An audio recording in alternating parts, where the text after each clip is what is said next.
शुभप्रभात विद्यार्थी मित्रांनो, good morning विद्यार्थी मित्रांनो.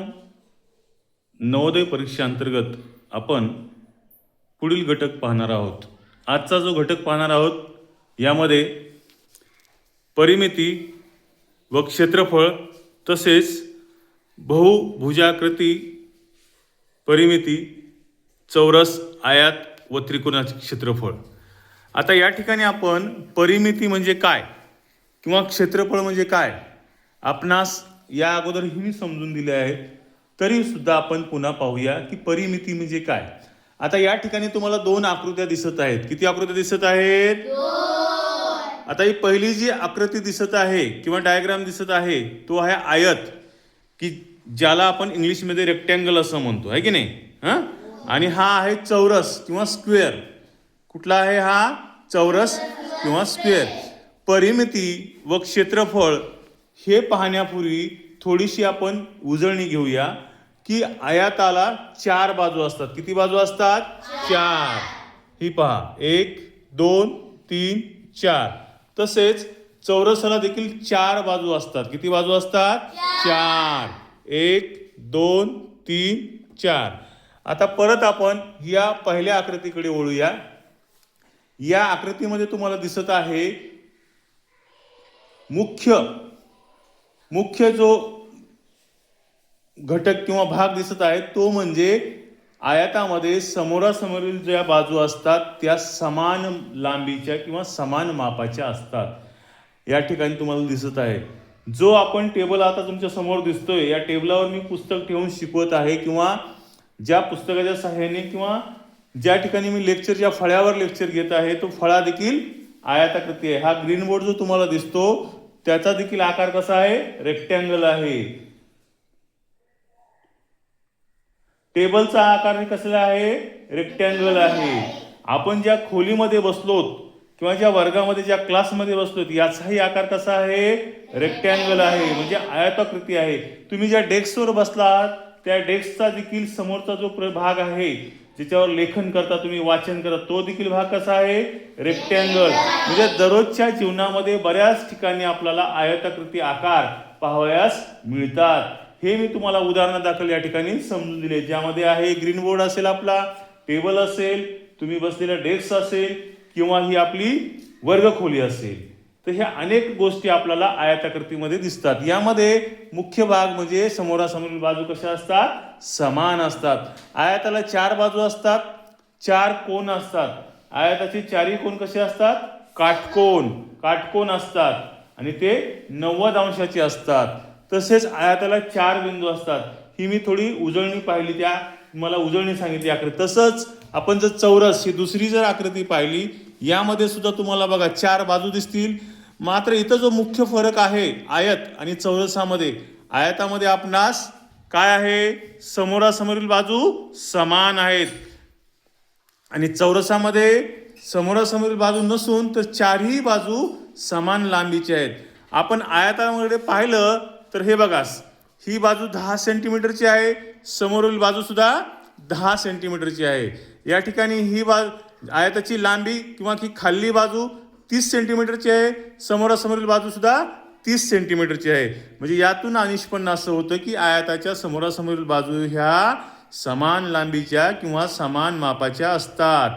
आता या ठिकाणी बघूया, चौरसामध्ये चारही बाजू समान लांबीच्या असतात. या ठिकाणी जी मी आकृती किंवा डायग्राम या ठिकाणी काढलेला आहे, हे बघा, वरची बाजू 30 सेंटीमीटर आहे, समोरील बाजू 30 सेंटीमीटर आहे, ही बाजू 30 सेंटीमीटर आहे, ही बाजू 30 सेंटीमीटर आहे. म्हणजे चारही बाजू कशा आहेत? समान लांबीच्या आहेत, म्हणून आपण यास चौरस असे म्हणतो. आता आपण वळूया परिमिती म्हणजे काय.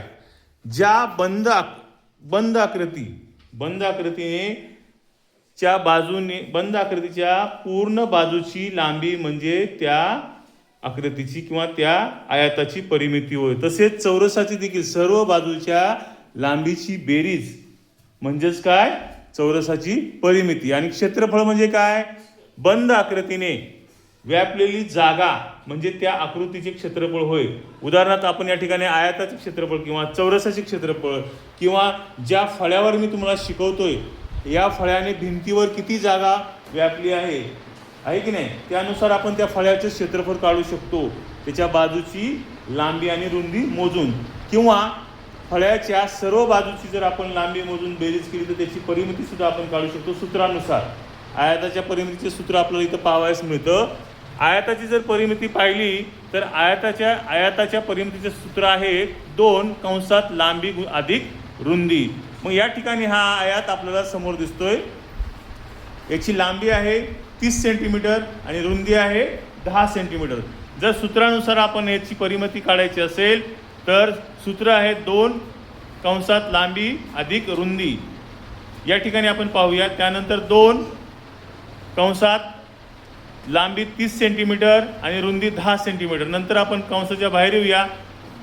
पुढील स्टेप सोडून तर यामध्ये 2 गुणिले 40 आणि 2 गुणाकारात 40, या ठिकाणी 80 हे उत्तर आपल्याला मिळतं. म्हणजेच ह्या आयताची परिमिती किती आहे? 80 चौरस सेंटीमीटर आहे. तर अशा प्रकारे आपण कुठल्याही आयताकृती आकृतीची परिमिती या सूत्राच्या सहाय्याने आपण काढू शकतो. समजलं तुम्हाला? Do you understand?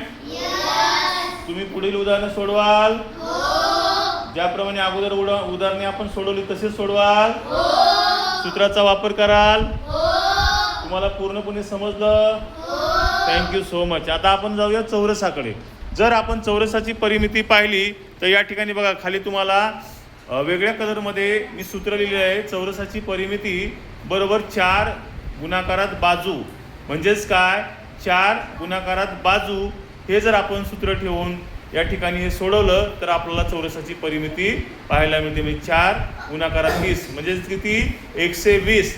तर 120 चौरस सेंटीमीटर ही या चौरसाची परिमिती आहे. तसंच आता आपण आजच्या ह्या लेक्चरमध्ये किंवा तासामध्ये आपण परिमिती, क्षेत्रफळ, आयत म्हणजे काय, आयताचे घटक, चौरस म्हणजे काय, चौरसाचे घटक, आणि मुख्य म्हणजे परिमिती आणि क्षेत्रफळ, तसेच आकृतीची परिमिती असेल, चौरस, आयत व त्रिकोणाचे क्षेत्रफळ, हा भाग आपण या ठिकाणी पाहत आहोत. आता परिमिती ही संकल्पना तुमची स्पष्ट झाली? समजलं? कुठलंही उदाहरण सोडवाल? Do you understand? Thank you so much boys and girls. Thank you so much my dear student. आता यानंतर आपण पुढच्या घटकामध्ये आपण क्षेत्रफळ कसं काढायचं बघूया. तत्पूर्वी जी काही क्षेत्रफळाचे सूत्र आहेत ते मी तुम्हाला या ठिकाणी दाखवत आहे. हे बघा, मी खाली या ठिकाणी क्षेत्रफळ या अंतर्गत सर्वप्रथम आयताचे क्षेत्रफळाचे सूत्र या ठिकाणी दिलेले आहे. ते आहे लांबी गुणिले रुंदी. दुसरं सूत्र आहे चौरसाचे क्षेत्रफळ, बाजूचा वर्ग.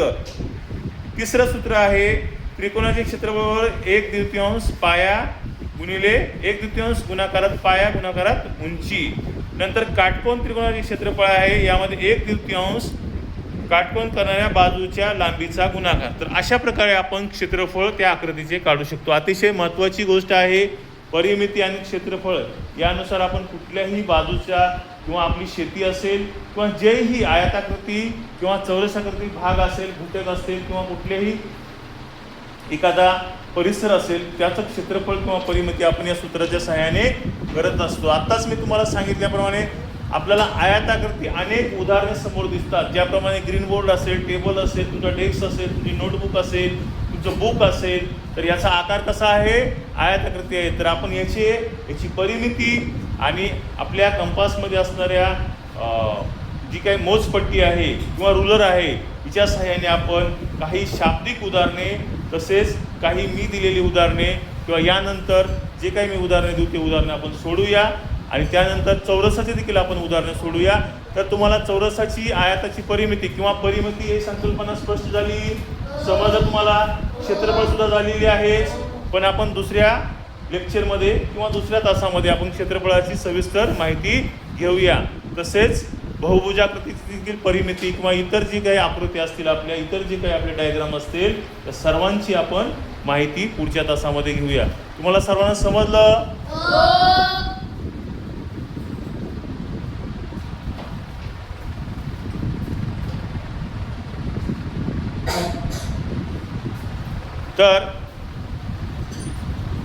तर आपण अशा प्रकारे आजच्या घटकामध्ये नवोदय परीक्षेसाठी आपण हा घटक या ठिकाणी अभ्यासलेला आहे, आपणास सर्वांना समजलेलंच आहे आणि या घटकावर जेही प्रश्न येतील तर आपण अचूकपणे सोडवाल अशी मी या ठिकाणी